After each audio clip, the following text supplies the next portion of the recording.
വടകരയിലും തൃശ്ശൂരും ഉൾപ്പെടെ ഇടതുപക്ഷം വിജയിച്ച് കയറും എന്നുള്ള തരത്തിലാണ്. പ്രത്യേകിച്ച് വോട്ടിംഗ് ശതമാനത്തിലുണ്ടായ കുറവ് 6% വലിയ കുറവാണ് ഇപ്പോൾ രേഖപ്പെടുത്തിയിട്ടുള്ളത്. ഏതാണ്ട് 72% മൊത്തത്തിൽ നമ്മൾ പറഞ്ഞാൽ ഈ തവണ ഒരു തെരഞ്ഞെടുപ്പ് ശതമാനം, വോട്ടിംഗ് ശതമാനം എന്ന് പറയുന്നത്. 2019 അത് ഏകദേശം 78%. ഏതാണ്ട് 6% ഇടിവാണ് രേഖപ്പെടുത്തിയിരിക്കുന്നത്. ഇത് ഇടതുപക്ഷത്തിന് ഗുണം ചെയ്യുമെന്നും അതുപോലെ തന്നെ തിരുവനന്തപുരവും തൃശ്ശൂരും വടകരയും ഒക്കെ LDF വിജയിച്ച് കയറും. പ്രത്യേകിച്ച് തൃശ്ശൂരും വടകരയും സംശയലേശം ഇടതുപക്ഷം വിജയിച്ച് കയറുമെന്നാണ് CPM സംസ്ഥാന സെക്രട്ടറി ആയിട്ടുള്ള MV ഗോവിന്ദൻ പറഞ്ഞിട്ടുള്ളത്. ഇത്തരത്തിൽ CPM-ന് എത്രത്തോളം നേട്ടം, ഇത്രത്തോളം ആത്മവിശ്വാസം ഉണ്ട് ഇക്കാര്യത്തിൽ, അവർ പറയുന്നത് ശരിയാണോ എന്നുള്ള കാര്യമാണ് നമ്മൾ വിലയിരുത്തുന്നത്. തീർച്ചയായിട്ടും ഒരു കാര്യം വ്യക്തമാണ്. കഴിഞ്ഞ തവണ ഇടതുപക്ഷം നേടിയത് ഒരു സീറ്റാണെങ്കിൽ 2 സീറ്റ് കിട്ടിയാൽ ഒരുപക്ഷെ CPM-ന് അവകാശപ്പെടാൻ തങ്ങൾക്ക് നേരത്തെ കിട്ടിയതിന്റെ ഇരട്ടി സീറ്റ് കിട്ടി എന്നുള്ളത്. പക്ഷെ യഥാർത്ഥത്തിൽ എന്താണ് സംഭവിക്കുക നമ്മൾ പരിശോധിക്കണം. കഴിഞ്ഞ തെരഞ്ഞെടുപ്പിനെ സംബന്ധിച്ചിടത്തോളം ഇത്തവണ UDF-ന് മേൽക്കോയ്മ ഉള്ള മണ്ഡലങ്ങളിലും അതേസമയം തന്നെ ഇടതുപക്ഷത്തിന് വിജയം പ്രതീക്ഷിക്കാവുന്ന മണ്ഡലങ്ങളിലും വോട്ടിംഗ് ശതമാനം എടുത്ത് പരിശോധിച്ചാൽ ഇടതുപക്ഷത്തിന് വിജയം പ്രതീക്ഷിക്കാവുന്ന മണ്ഡലങ്ങളിൽ വോട്ടിംഗ് ശതമാനം വളരെ കൂടുതലാണ് എന്നുള്ള കാര്യം നമ്മൾ മറന്നുപോകരുത്. അല്ലെങ്കിൽ ഇതര മണ്ഡലങ്ങളെ അപേക്ഷിച്ച് അവിടെ കൂടുതലാണ്.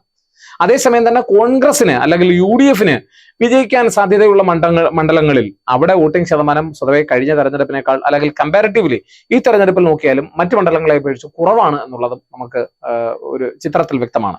ഒരു കാര്യം ഉറപ്പാണ്. അപ്പോൾ LDF-ന് വളരെ ശക്തമായ മത്സരം നേരിടുന്ന മണ്ഡലങ്ങളിൽ ഈ മറ്റു മണ്ഡലങ്ങളെ അപേക്ഷിച്ച് വോട്ടിംഗ് ശതമാനം പൊതുവെ കുറഞ്ഞത് താരതമ്യപ്പെടുത്തിയാൽ അതവിടെ കുറവും, UDF വിജയ സാധ്യതയുള്ള മണ്ഡലങ്ങളിൽ പോളിംഗ് ശതമാനം അതിനേക്കാൾ കുറവുമാണ്. എന്ന് പറയുമ്പോൾ ഇടതുപക്ഷം വിജയസാധ്യത പറയുന്ന മണ്ഡലങ്ങളിൽ ഇത്തവണ വോട്ടിംഗ് ശതമാനം മറ്റ് മണ്ഡലങ്ങളെ, കോൺഗ്രസ് ജയിക്കുവാൻ സാധ്യതയുള്ള മണ്ഡലങ്ങളെ അപേക്ഷിച്ച് കൂടുതലാണ് എന്നുള്ളതാണ്. അപ്പൊ അതുകൊണ്ട് ഒരു കാര്യം, ഇത് ഇടതുപക്ഷത്തിനെയാണോ ബാധിക്കുന്നത്, UDF-നെയാണോ ബാധിക്കുന്നത് എന്നൊക്കെ ഇനി കാത്തിരുന്ന് കാണേണ്ടിയിരിക്കുന്നു. കേരളത്തിൽ LDF പുലർത്തുന്ന ഒരു ആത്മവിശ്വാസം എന്നെ അത്ഭുതപ്പെടുത്തുന്നു എന്നുള്ളതാണ്. കാരണം വളരെ ശക്തമായ ഭരണവിരുദ്ധ വികാരം എല്ലാ തരത്തിലും റിപ്പോർട്ട് ചെയ്തിട്ടുണ്ട് എന്നുള്ളതാണ്. ഇവിടെ LDF-ന് വിജയസാധ്യത കൽപ്പിക്കുന്ന ചില ഘടകങ്ങളുണ്ട്. ഒന്ന്, ഒരു കാരണവശാലും BJP ഇത്തവണ കേരളത്തിൽ ഒരു സീറ്റ് പോലും കേന്ദ്രത്തിലേക്ക് നേടിയെടുക്കുവാൻ പാടില്ല എന്നുള്ള തരത്തിൽ പ്രവർത്തിക്കുന്ന ചില വിഭാഗങ്ങൾ ഉണ്ട്. കാരണം അവരെ സംബന്ധിച്ചിടത്തോളം ധാരാളം ആശങ്കകളുണ്ട്, ആകുലതകളുണ്ട്. തീർച്ചയായിട്ടും BJP-യുടെ ഒരു പ്രതിനിധി പോലും പാർലമെന്റിൽ എത്തുക എന്നത് തങ്ങളുടെ നിലനിൽപ്പിനെ, തങ്ങളുടെ ഇഷ്ടത്തിനെതിരാണ് എന്നുള്ളതുകൊണ്ട് അങ്ങനെ ഒരു മൈനോറിറ്റി കൺസോൾട്ടേഷൻ ഉണ്ടാകുന്നു എന്നുള്ളതാണ്. അത് ഇടതുപക്ഷത്തിന് ഗുണം ചെയ്യും എന്നുള്ളതാണ് ഇടതുപക്ഷ കഴിഞ്ഞ നിയമസഭാ തെരഞ്ഞെടുപ്പിന്റെയൊക്കെ അടിസ്ഥാനത്തിൽ കരുതുന്നത്.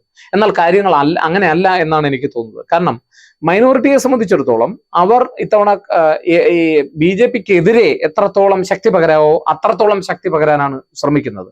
അപ്പൊ അത് തീർച്ചയായിട്ടും വിജയസാധ്യതയുള്ള സ്ഥാനാർത്ഥികളിലേക്ക് കേന്ദ്രീകരിക്കപ്പെടുമെന്നും അത് ഒരുപക്ഷെ LDF-നേക്കാൾ കൂടുതൽ UDF-നാണ് ഗുണം ചെയ്യുക എന്നുള്ളത് ആണ് അവർ കരുതുന്നതെന്നും, പല തീരപ്രദേശങ്ങളും എടുത്തു നോക്കിയാൽ അവിടെ UDF-ന്റെ കോട്ടകൾ പലതും എടുത്തു നോക്കിയാൽ അവിടെ അവർക്ക് അനുകൂലമായിട്ട് കിട്ടുന്ന ചില ട്രെൻഡുകൾ ഇതിനെ സൂചിപ്പിക്കുന്നു എന്നുള്ളതാണ്. അല്ലെങ്കിൽ അങ്ങനെ കോൺഗ്രസിന് വളരെ എക്സാക്റ്റ് ആയിട്ട് വോട്ട് കിട്ടേണ്ട പല പ്രദേശങ്ങളിലും അവരെ സംബന്ധിച്ചിടത്തോളം അവർക്ക് അർഹതമായിട്ടുള്ള വോട്ടുകൾ കിട്ടിയിട്ടുണ്ടെന്ന് തന്നെയാണ് തോന്നുന്നത്.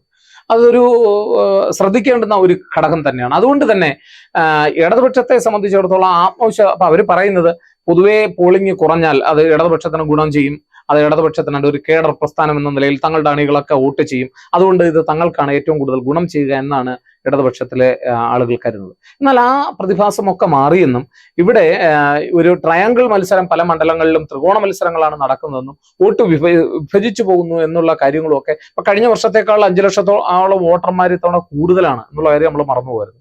അപ്പൊ അതിൽ നിന്നാണ് ഈ കുറവ് ഉണ്ടാകുന്നത്. മാത്രമല്ല നമ്മുടെ കേരളത്തിന്റെ ഒരു രീതി മാറി വരുന്നു എന്നുള്ളതാണ്. കേരളത്തിലെ പല ആളുകളും, കുട്ടികളും ചെറുപ്പക്കാരും ഒക്കെ ജോലിക്ക് വേണ്ടിയും വിദ്യാഭ്യാസത്തിന് വേണ്ടിയൊക്കെ മറ്റു സ്ഥലങ്ങളിലേക്ക് പോകുന്നു. അപ്പൊ അവരെ സംബന്ധിച്ചിടത്തോളം അവരിവിടെ എത്തി മോട്ടിവേറ്റ് ചെയ്ത് അവര് വോട്ട് ചെയ്യുക എന്നുള്ള പഴയ ഒരു രീതിയിൽ ഒട്ടേറെ മാറ്റം വന്ന് നമ്മൾ കാണുന്നു. മാത്രമല്ല രാഷ്ട്രീയ പ്രസ്ഥാനങ്ങളോടുള്ള അവജ്ഞ, വെറുപ്പ്, അതിനോടുള്ള വിശ്വാസമില്ലായ്മ, ഇതൊക്കെ പല വോട്ടിംഗ് ശതമാനത്തിന്റെ ഇടിവിന് കുറവിന് കാരണമായി പറയുന്നു. വെയിലാണ് അല്ലെങ്കിൽ ചൂടാണ് എന്നതിനേക്കാൾ ഉപരി അതുപോലെ തന്നെ വോട്ടിംഗിലെ നീണ്ട ക്യൂ, ഇതൊക്കെ പലരെയും വോട്ടിംഗ് ബൂത്തുകളിൽ എത്തുന്നതിൽ നിന്ന് അവരെ പിന്തിരിപ്പിച്ചിട്ടുണ്ട് എന്നുള്ള കാര്യം സത്യമാണ്. അപ്പൊ അതുകൊണ്ട് തന്നെ ഒരു കാര്യം ഉറപ്പാണ്, ഇത്തവണ വോട്ടിംഗ് ശതമാനത്തിന്റെ അടിസ്ഥാനത്തിൽ ഇടതുപക്ഷത്തിന് ആത്മവിശ്വാസം പുലർത്താൻ കഴിയുമെന്ന് എനിക്ക് തോന്നുന്നില്ല. അത് ഇടതുപക്ഷത്തിന്റെ ആത്മവിശ്വാസം വർദ്ധിപ്പിക്കുന്ന ഒരു ഘടകമായി വേണമെങ്കിലും അവർക്ക് പറയാമെങ്കിലും അതൊരിക്കലും അത് തീർച്ചയായിട്ടും അവരെ അനുകൂലിക്കുന്നുവെന്ന് ഞാൻ കരുതുന്നില്ല. മാത്രമല്ല, ഈ നടക്കാൻ പോകുന്ന തെരഞ്ഞെടുപ്പിൽ ഇന്ത്യ മുന്നണിയുടെ ഭാഗമായിക്കൊണ്ട് UDF-ഉം LDF-ഉം കേന്ദ്രത്തിൽ ഒരുമിക്കുകയും കേന്ദ്രത്തിൽ കീരിയും പാമ്പുമായി മത്സരിക്കുകയും ചെയ്യുന്നത് ധാരാളം വ്യക്തമായ നിലപാടുകൾ എടുക്കുന്ന ധാരാളം അണികളെ സംബന്ധിച്ചിടത്തോളം, വിഭാഗങ്ങളെ സംബന്ധിച്ചിടത്തോളം ഒരുപാട് കൺഫ്യൂഷൻ, ഒരുപാട് സംശയങ്ങൾ ഒക്കെ ജനിപ്പിക്കുന്നു എന്നുള്ളതാണ്. അപ്പൊ അതുകൊണ്ട് തന്നെ വോട്ടുകൾ ഈ രണ്ട് മുന്നണികളിലേക്ക് പോകാതെ ചിലരെങ്കിലും ഏതെങ്കിലും ഒരു മുന്നണിക്ക് അനുകൂലമായി ചെയ്യാനുള്ള സാധ്യത, പ്രത്യേകിച്ച് വോട്ട് ഭിന്നിച്ചു പോകുന്നതിനുള്ള സാധ്യത അതായത് സംശയിച്ച് നിൽക്കുന്ന ചില വോട്ടുകൾ ഭിന്നിച്ചു പോകാനും, അതേസമയം തന്നെ ആലോചിച്ചു വോട്ട് ചെയ്യുന്ന ഒരു വിഭാഗത്തെ സംബന്ധിച്ചിടത്തോളം നേരത്തെ LDF-ന് കിട്ടിക്കൊണ്ടിരുന്ന വോട്ടുകൾ അത് UDF-ലേക്ക് പോകുന്നതിനും ഒക്കെ ഒരു കാരണം ഈ സാഹചര്യത്തിൽ ഉണ്ടാകുന്നു എന്നുള്ളതാണ്. അപ്പൊ അതുകൊണ്ട് തന്നെ LDF-ന് കേരളത്തെ സംബന്ധിച്ചിടത്തോളം ഇപ്പൊ CPM-ന്റെ ആത്മവിശ്വാസം എന്ന് പറയുന്നത്, ഇപ്പൊ അവര് വളരെ ഉറച്ച മണ്ഡലങ്ങളായി പറയുന്ന 4 മണ്ഡലങ്ങളുണ്ട്. അതിൽ പിന്നെ വടകര ഒരു ഉറച്ച മണ്ഡലമായിട്ട് പറയുന്നു, ആറ്റിങ്ങൽ ഉറച്ച മണ്ഡലമായിട്ട് പറയുന്നു, അതുപോലെ തന്നെ മാവേലിക്കര ഉറച്ച മണ്ഡലമായിട്ട് പറയുന്നു, അപ്പൊ തൃശ്ശൂർ ഉറച്ച മണ്ഡലമായിട്ട് പറയുന്നു. അപ്പൊ ഉറച്ച മണ്ഡലമായിട്ട് പറയുന്ന പല മണ്ഡലങ്ങൾ എടുത്തു നോക്കിയാൽ അതില് 4 മണ്ഡലങ്ങളും CPM-ന്റേതല്ല എന്നുള്ളതാണ്. അതിൽ CPI-യുടെ മണ്ഡലമുണ്ട്. ഇപ്പൊ മാവേലിക്കര എന്ന് പറയുന്നത് CPI-യുടെ മണ്ഡലമാണ്. അതുപോലെ തന്നെ തൃശ്ശൂർ എന്ന് പറയുന്നത് CPI-യുടെ മണ്ഡലമാണ്. അപ്പൊ അതുകൊണ്ട് അങ്ങനെ പറയുമ്പോൾ തന്നെ നമുക്ക് ഒരു കാര്യം അറിയാം, ബാക്കിയുള്ളിടത്ത് അത്ര ഉറപ്പ് ഇല്ല എന്നുള്ളതാണ്. തീർച്ചയായിട്ടും ഈ 4 ഉറച്ച മണ്ഡലങ്ങളെന്ന് പറയുമ്പോൾ ബാക്കിയുള്ളിടത്ത് അത്ര ഉറപ്പില്ല എന്നൊരു പാർട്ടി തന്നെ ഒരു കണക്ക് പുറത്തു വിടുമ്പോൾ നമ്മൾ ആലോചിക്കണം എത്രമാത്രം ആത്മവിശ്വാസമാണ് പിന്നീട് അവർക്കുള്ളതെന്ന്. അപ്പൊ അതുകൊണ്ട് ഒരു കാര്യം ഉറപ്പാണ്, ഒരുപക്ഷെ CPM-നെ സംബന്ധിച്ചിടത്തോളം അവർക്ക് വേണമെങ്കിൽ ഇരട്ടിയായി എന്ന് പറയാം 2 സീറ്റ് കിട്ടിയാൽ പോലും. അപ്പൊ അതുകൊണ്ട് അങ്ങനെ ഒരു പുരോഗതി വേണമെങ്കിൽ കാണാം എന്നല്ലാതെ ഇടതുപക്ഷത്തിന് അനുകൂലമായ ഒരു ട്രെൻഡ് ഒരർത്ഥത്തിലും ഞാൻ കേരളത്തിൽ കാണുന്നില്ല എന്നുള്ളതാണ്. പ്രത്യേകിച്ച് ധാരാളം പ്രശ്നങ്ങൾ LDF നേരിടുന്നു. സാമ്പത്തികപരമായിട്ട് സംസ്ഥാനത്തിന്റെ അവസ്ഥ, ധാരാളം ഭരണവിരുദ്ധ വികാരം ജനങ്ങളുടെ ഇടയിൽ ശക്തമായിട്ടുണ്ട്, വളരെ വലിയ വിലക്കയറ്റം, ഒരുപാട് അഴിമതി ആരോപണങ്ങൾ, ഇതെല്ലാം തീർച്ചയായിട്ടും ഇടതുപക്ഷത്തെ സംബന്ധിച്ചിടത്തോളം വലിയ ആന്റി ഇൻകംബൻസി, ഭരണവിരുദ്ധ വികാരമായി നിൽക്കുന്നു. അത് തീർച്ചയായിട്ടും ഇടതുപക്ഷത്തെ ബാധിക്കും എന്ന് തന്നെയാണ് ഞാൻ കരുതുന്നത്. UDF-ന് ഏറ്റവും പ്രധാനപ്പെട്ട ഒരു കുഴപ്പം എന്ന് പറയുന്നത്, നേരത്തെ ജയിച്ചു പോയ MP-മാരെല്ലാം സിറ്റിംഗ് MP-മാരാണ്, അവരുടെ തന്നെ MP-മാരാണ് നേരത്തെ ഉണ്ടായിരുന്നത് എന്നുള്ളത് കൊണ്ട് തന്നെ അവർക്കെതിരെ ഒരു ആന്റി ഇൻകംബൻസി മണ്ഡലത്തിൽ വർക്ക് ചെയ്യുന്നു എന്നുള്ളതാണ്. അപ്പൊ അതും UDF-നെ സംബന്ധിച്ചിടത്തോളം ഒരു ഘടകമായിട്ട് നിൽക്കുന്നു എന്നുള്ളതാണ്. എങ്കിലും ഇടതുപക്ഷം ഒരു ഇത്തവണ ഒരു ട്രയാങ്കിൾ മത്സരം കേരളത്തിൽ വന്നതുകൊണ്ട് തന്നെ, പല മണ്ഡലങ്ങളും ദൃശ്യമായതുകൊണ്ട് തന്നെ, അല്ലെങ്കിൽ BJP വൻതോതിൽ പ്രചരണം നടത്തുകയും നല്ല സ്ഥാനാർത്ഥികളെ മത്സരിപ്പിക്കാൻ നിർത്തിയതും ചില വോട്ട് ബാങ്കുകൾ പ്രത്യേകിച്ച് UDF-ലേക്ക് കേന്ദ്രീകരിക്കുന്നതിന് കാരണമായി മാറിയിട്ടുണ്ട്. അത് തീർച്ചയായിട്ടും UDF-ന് ഗുണം ചെയ്യും എന്നാണ് ഞാൻ കരുതുന്നത്. അതുകൊണ്ട് തന്നെ ഭൂരിപക്ഷം സീറ്റുകളും UDF-ന് നേടാൻ തന്നെയാണ് സാധ്യത എന്ന് ഈ തെരഞ്ഞെടുപ്പിൽ, പ്രത്യേകിച്ച് തെരഞ്ഞെടുപ്പൊക്കെ കഴിഞ്ഞൊരു പശ്ചാത്തലത്തിൽ വിലയിരുത്തുന്നതിന് കുഴപ്പമുണ്ട് എന്ന് എനിക്ക് തോന്നുന്നില്ല. എന്തായാലും BJP ഒരു സീറ്റ് നേടാനുള്ള സാധ്യത ഞാൻ കാണുന്നു കേരളത്തിൽ, അത്രയേ ഉള്ളൂ.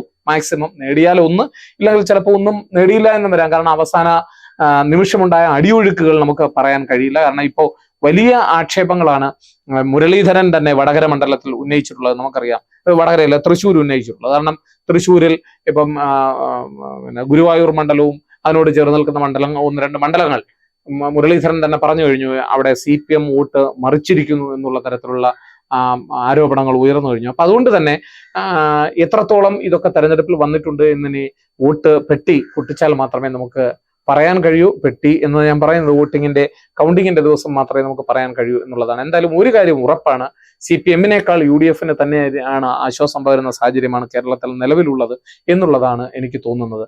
എന്തായാലും ഒരു വലിയ 2019 നടന്ന തെരഞ്ഞെടുപ്പിനേക്കാൾ BJP-ക്ക് ചില പ്രദേശങ്ങളിൽ ആത്മവിശ്വാസക്കുറവുണ്ട്.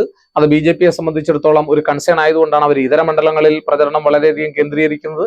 അതേസമയം തന്നെ നേരത്തെ ഉള്ളതിനേക്കാൾ വലിയൊരു മുന്നണിയായി ഇന്ത്യ മുന്നണി മത്സരിക്കുകയും ചെയ്യുന്നു. പക്ഷെ കേരളത്തിന്റെ പശ്ചാത്തലം നോക്കിയാൽ ഇവയെല്ലാം വിഭിന്നമാണ്. കേരളത്തിൽ ഇടതുപക്ഷത്തിനെതിരെ ശക്തമായ ഒരു ഭരണവിരുദ്ധ വികാരം നിലനിൽക്കുന്നു എന്നുള്ളത് UDF-നെ സംബന്ധിച്ചിടത്തോളം ആ തരത്തിൽ അനുകൂലമാണ്. അതേസമയം തന്നെ BJP-യുടെ ഒരൊറ്റ MP പോലും ഉണ്ടാകാതിരിക്കുക പാർലമെന്റിൽ എന്നത് ചില വിഭാഗങ്ങളെ സംബന്ധിച്ചിടത്തോളം അവരുടെ ഒരു പ്രതിജ്ഞ പോലെയാണ്. തീർച്ചയായിട്ടും അത് ഈ തെരഞ്ഞെടുപ്പിൽ പ്രതിഫലിച്ചിട്ടുണ്ടാകണം. അത് തന്നെയാണ് തീരദേശത്ത് നടന്ന പല വോട്ടിങ്ങുകളിലും UDF-ന് അനുകൂലമായ ഒരു തരംഗമുണ്ടായി എന്ന് തന്നെയാണ് ഞാൻ വിശ്വസിക്കുന്നത്.